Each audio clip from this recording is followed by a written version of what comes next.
nutrição adequada no período da gravidez está relacionada à saúde na vida adulta. Pesquisas recentes sobre nutrição na gravidez confirmam que o desenvolvimento do bebê está ligado à forma como a mãe se alimenta antes e durante a gravidez. A partir dessa visão, o programa Mamães em Treinamento oferece orientação nutricional para cada período da gestação. Tudo em busca de mais saúde e bem-estar para as futuras mamães e seus bebês. Este é o tema do Viva Voz de hoje, que já está no ar pela rádio e pela TV Univale. Hoje comigo o acadêmico de jornalismo André Schlendwein.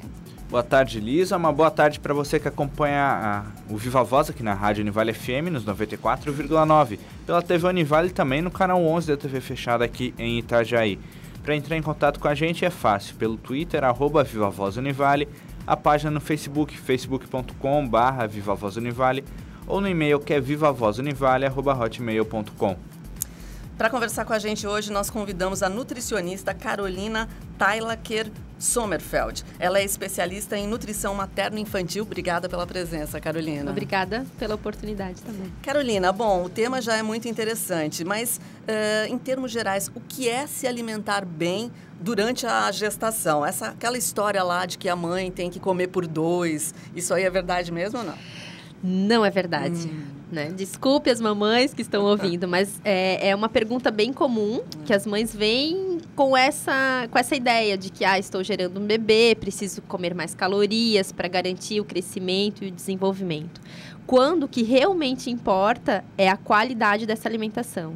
Então, uma das técnicas, a gente divide a gestação em trimestres, né? E o primeiro trimestre, são os primeiros 3 meses, não tem necessidade de acréscimo calórico algum na dieta da mãe. E no segundo e terceiro trimestre, a gente faz um ajuste, claro, baseado também com o peso pré-gestacional que essa mãe veio né, a começar a sua gestação. Bacana. Então não precisa nada disso, né? Ou seja, desculpinha, essa não dá certo. E quais os principais cuidados que tem que ter com a alimentação durante a gravidez? Os excessos, principalmente os excessos em carboidratos simples, né, que são os açúcares, os pães brancos, né, massas brancas, que quando tem a gestação, a gente tem uma disfunção não, é uma alteração hormonal muito grande que às vezes desperta um pouco mais de ansiedade e vontades por esses alimentos. E se você aceita essa ansiedade e começa a se alimentar desses alimentos mais ricos em carboidratos simples, né, acaba tendo uma predisposição a desenvolver diabetes gestacional. Olha só. E a ter um aumento de peso muito inadequado. Então, a alimentação ideal seria variada, né? Ter variedade em todas as refeições, com frutas, verduras, procurar optar por raízes, né, que são tão nutritivas, batata doce, mandioca, cará, inhame, os feijões, né, de todos os tipos, que a gente tem vários tipos de feijões disponíveis, e a hidratação, né, que também é super importante. E hidratação, você fala água mesmo, água. Né? A água tem alguns chás que a gente também pode indicar, né, claro que tem algumas ressalvas que não são indicados para esse período, e sucos, assim, com um pouco de precaução, porque alguns sucos de frutas também têm alto índice glicêmico, que é a maneira como, né, a partir do momento que você ingere um suco de laranja, por exemplo, você está ingerindo uma quantidade de 3 laranjas, e aí acaba tendo uma quantidade de açúcar, que é a frutose, mas é muito elevada, que também não é tão ideal nesse período. Interessante. Agora, você já tocou num assunto que eu acho que o temor geral de todas as grávidas, né? Passar do peso nesse período, né? E o retorno, ou seja, o pós-gestação, ser difícil de retornar ao seu peso anterior, a mesma forma de corpo e tudo mais, né? O que fazer para evitar isso, então? A avaliação do período, né, do pré-gestacional. Digamos, a mãezinha chega no início da gestação e ela já tinha um sobrepeso pré-gestacional.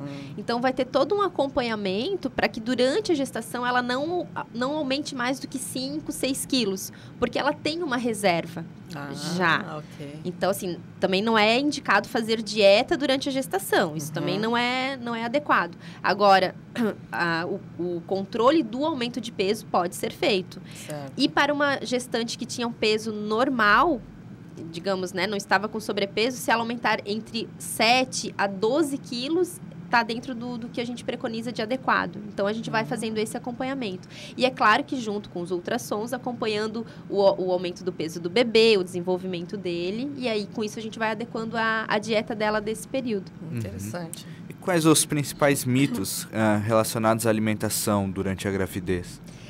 Os mitos, assim, tem os medos, né, que elas têm de alguns alimentos, do que consumir, do que pode, o que não pode, a questão do mel, às vezes, né, o mel, na verdade, ele é mais contraindicado até no período depois do nascimento do bebê, não oferecer para o bebê, mas a mãe, durante a gestação, ela pode consumir em quantidades adequadas. Tem alguns outros...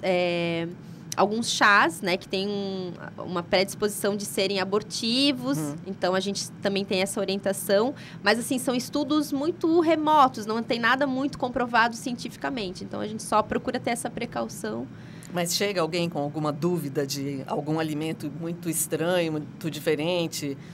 Por estar com vontade de consumir? Não. Minha avó dizia que não podia comer tal coisa, por exemplo. Até que isso já teve já reduziu um pouquinho. Não, mas agora você tocou num assunto que é realmente aquele assunto do desejo, né? Então, isso é mito ou realmente as gestantes ficam predispostas a ter desejos alimentícios meio diferentes, assim? Elas ficam por conta da parte hormonal, porque assim, ó, essa alteração hormonal que a gente sofre na gestação, ela desperta essas ansiedades, junto com o novo que está surgindo, né, do que me espera daqui a 9 meses, enfim. E aí, às vezes, esse preenchimento dessa ansiedade, a gente quer suprir com o alimento. E aí é de alguém te dando atenção. Eu tô com vontade de comer tal coisa. Aí a sua mãe ou seu marido vai lá e busca aquilo para você. E aí tem todo um lado emocional do conforto, de alguém te dando atenção. E não uma coisa de química mesmo. Eu queria comer aquela amora silvestre, sei lá. Por estar com carência da vitamina A. Não, isso não. Não é por aí. Não é por aí. Descobrindo segredinhos, né, dessas mamães aí. E qual que é a importância de ter uma alimentação balanceada durante a gestação? Os estudos, o que eles trazem e evidenciam muito é que toda a qualidade da alimentação da mamãe durante o período gestacional já vai trazer o que aquele bebê vai ter de predisposição genética na fase adulta para doenças, sejam doenças cardiovasculares, diabetes ou uma predisposição a sobrepeso. Então, assim, tem a parte da genética que vem 50% do pai, 50% da mãe, mas também durante a gestação a gente modula muito, muito isso. Então, o equilíbrio de uma alimentação adequada vai garantir que seja uma criança saudável e também um adulto saudável. Nossa, que interessante. Esses estudos são de onde? Quais são as principais referências nessa Harvard área? sempre traz muitas novidades nesse aspecto e tem várias revistas científicas de nutrição. Qualquer coisa, né? Se tiver alguém que precise, eu posso estar indicando também. Bacana.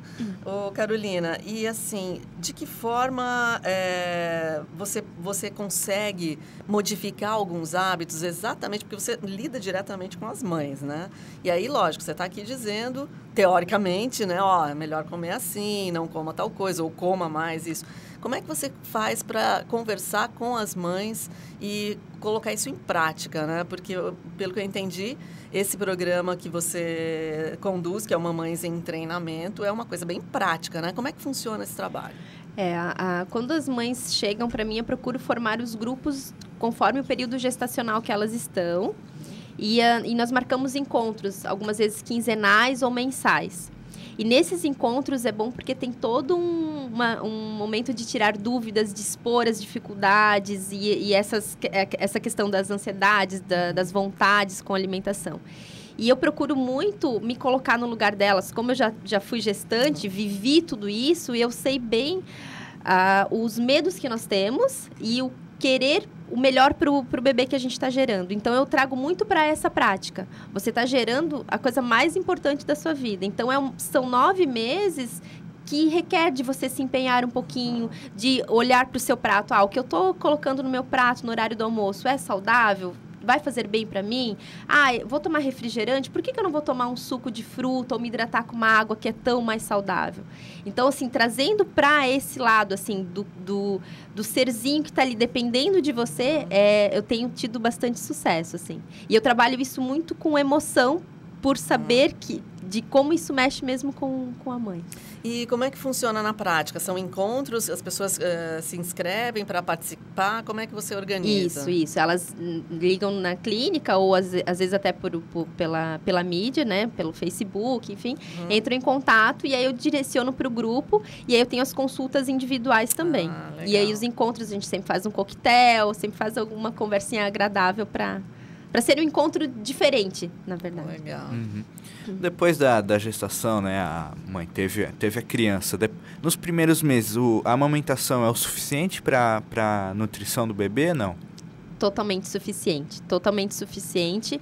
É claro que tem que ter um acompanhamento do aumento do peso desse bebê e precisa ser a amamentação feita de forma adequada, né? Nos intervalos adequados. A mãe, principalmente, ela precisa se hidratar muito. Um dos maiores segredos de ter uma boa amamentação é a mãe tomar muitos líquidos e descansar. O descanso que é muito importante. E às vezes aquela mãe tá tão ansiosa, né? Mas a minha casa não tá arrumada porque eu vou receber alguém. Não, você tem que pensar em você, no seu descanso e no seu bebê. E esse é o maior segredo do sucesso para conseguir amamentar exclusivamente até o 6º mês. Fazendo essa amamentação exclusiva, você garante uma formação do sistema gastrointestinal do bebê mais saudável, a flora bacteriana. Então, o risco da criança ter cólicas é muito menor, né, do que você introduzir algum leite artificial antes desse período. Então, é muito...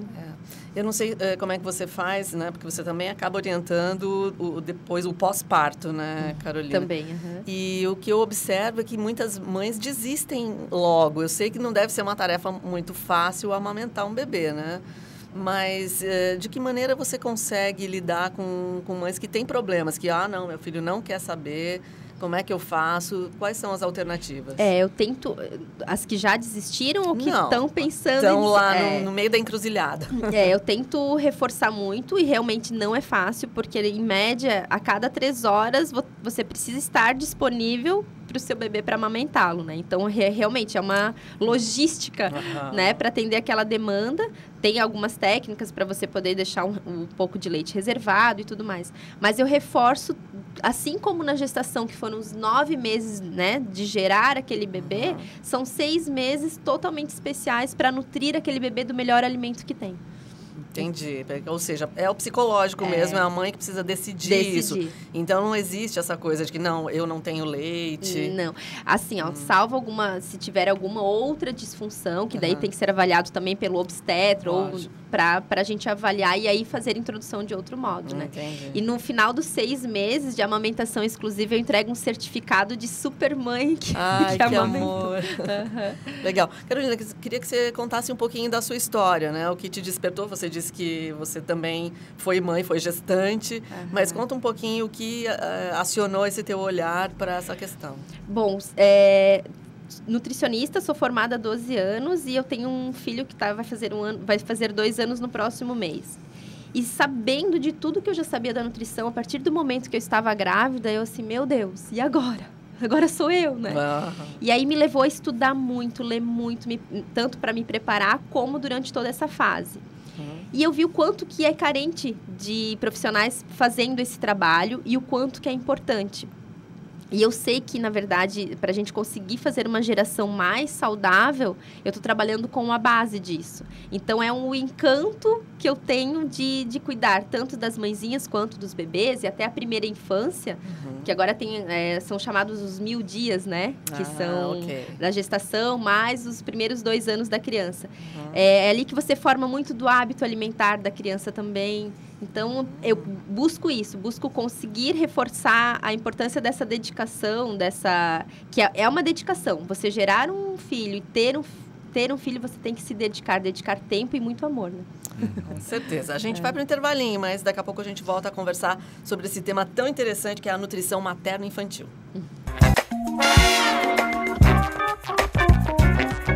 Já estamos de volta. Hoje o tema do programa é a nutrição materno-infantil. Nós estamos conversando com a nutricionista Carolina Teilacher Sommerfeld. Então, Carolina, até anteriormente tu mencionou que em alguns casos as mães não conseguem amamentar os bebês, né, as crianças. O que fazer nesse caso que ela não pode oferecer o leite materno à criança?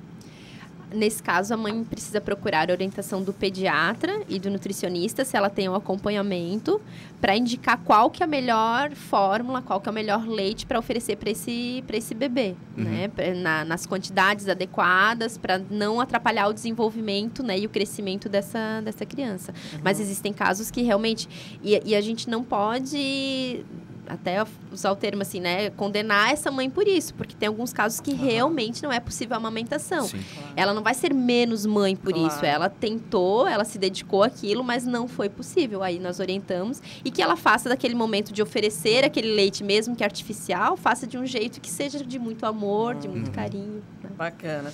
Agora, Carolina, tem muita interferência social, né, da família e tal, e algumas mães têm dificuldade de manter, por exemplo, o meu filho só vai mamar no peito, mas talvez ele não fique com aquela imagem do bebê fofinho, sabe?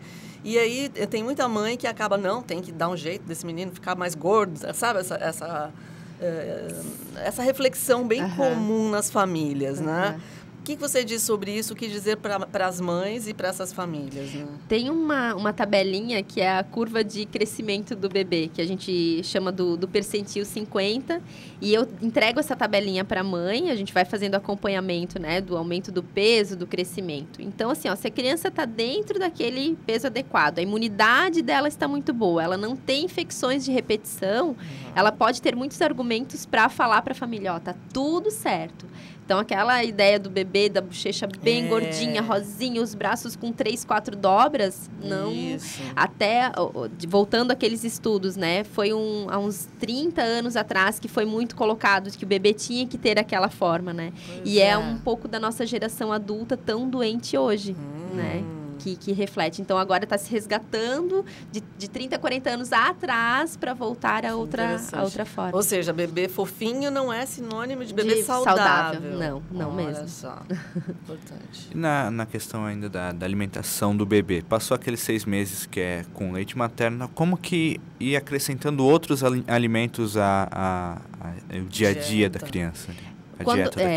Quando nós fazemos a introdução das papinhas, a gente tem todo um cuidado de fazer isso por distribuição. Então, normalmente na primeira, segunda semana, a gente começa com uma fruta, né? Só uma fruta e oferece ela 2, 3 dias seguidos, a mesma fruta. Para a criança sentir aquele novo sabor, aquela nova textura. E se caso der alguma alteração no sistema gastrointestinal dela, ou alguma diarreia, ou algum desconforto, uma constipação, a gente saber que foi aquele alimento que não caiu bem. Aí depois, na segunda semana, a gente já pode fazer 2 refeições, né, com 2 frutinhas. E depois da terceira semana, a gente já entra com a papinha chamada papinha salgada, que normalmente inclui um tubérculo, né, uma batata, uma abóbora, e aí a gente vai evoluindo, até a introdução das proteínas depois. Por último, entram as proteínas. Carolina, e vocês trouxeram aqui um curso que você vai dar sobre papinhas, né? Isso. Como é que vai acontecer isso? Então, o curso de papinhas é chamando Cozinhe para o Seu Bebê, né? É um resgate da mãe ir para o fogão e preparar o alimento para o seu filho. E nada mais é do que isso. A faixa etária é de 6 meses a 1 ano, é desde a base da introdução da papinha até a evolução até 1 ano de idade, que na minha concepção, depois de 1 ano, a criança pode começar a comer a comida da casa. Então, até 1 ano tem uma certa dedicação de fazer um alimento exclusivo para o bebê. Depois ele já pode passar para a papinha da casa. Olha, que legal. E quem é que pode participar? Como vai ser? O curso vai ser no dia 9 de junho. E as mães podem participar, as mães gestantes ou já com seus bebês, babás, avós, tias, primas, irmãs, quem quiser que tenha envolvimento com a criança ou que às vezes, né, vai ter um cuidador e que vá participar do preparo da refeição desse bebê, tá muito convidado. Ele vai ser lá no... Posso falar do local? Sim, lógico. Vai ser no restaurante Hortelã com Pimenta, que fica na Praia dos Amores, né? Vai ser às 18h30. E aí tem os contatos para... Quer deixar pra gente? Pode. Tem o telefone 3046-1746 ou pelo e-mail finestetica@gmail.com. E aí a gente vai fazer as inscrições para... Legal, a gente vai pôr lá no blog também os contatos, né, Com André? certeza, com certeza. Na hora de escolher o alimento para a criança, o pai vai no mercado, enfim, vai pegar alguma coisa para a criança, o que tem que levar em conta o cuidado na escolha dos alimentos? Sempre que possível. Ainda a gente não pode ter essa utopia, porque ainda está um pouco restrito, mas eu gosto muito dos orgânicos, então, quando puder, escolham os alimentos orgânicos. Porque o uso indiscriminado, principalmente aqui no Brasil, de agrotóxicos, né? Os nossos alimentos, eles têm uma grande quantidade de agrotóxicos que acaba agredindo também a qualidade dessa alimentação do bebê. Então, qual que é a minha orientação? Vão na feira orgânica. O que puderem comprar de orgânico, comprem orgânico. Depois vão no mercado onde não tem os orgânicos e aí a gente complementa. Aí, assim, ó, eu não sou daquelas que tem que olhar a banana toda amarelinha sem nenhuma manchinha. Não. Quanto mais manchinha a banana tiver, mais resistente ela teve que ficar contra os agentes naturais, então mais nutrientes ela tem. A maçã, ela não precisa ser a maior maçã mais brilhante. Ela pode ser uma maçã menor, mas ela às vezes vai estar com muito mais valor nutricional. Então, a orientação é mais variar, né? Como você mesmo perguntou, de ter uma variedade dos alimentos e esse cuidado dos orgânicos. Legal. Agora, Carolina, você já está fazendo um curso específico para as papinhas, né? Então, é claro que eu gostaria que você desse a sua opinião sobre as papinhas que a gente compra industrializadas, né? E eu sei que para o dia a dia de uma mãe, às vezes ela está com milhões de coisas para fazer, com certeza agiliza todo esse trabalho. Mas, enfim... dá para comparar uma papinha caseira com uma papinha industrializada? Todo alimento, para ele ficar na prateleira com a validade que eles têm de 3 meses, 6 meses, ele passou por processos ali da indústria para conseguir ter essa validade. E isso faz a gente perder muito do valor nutricional.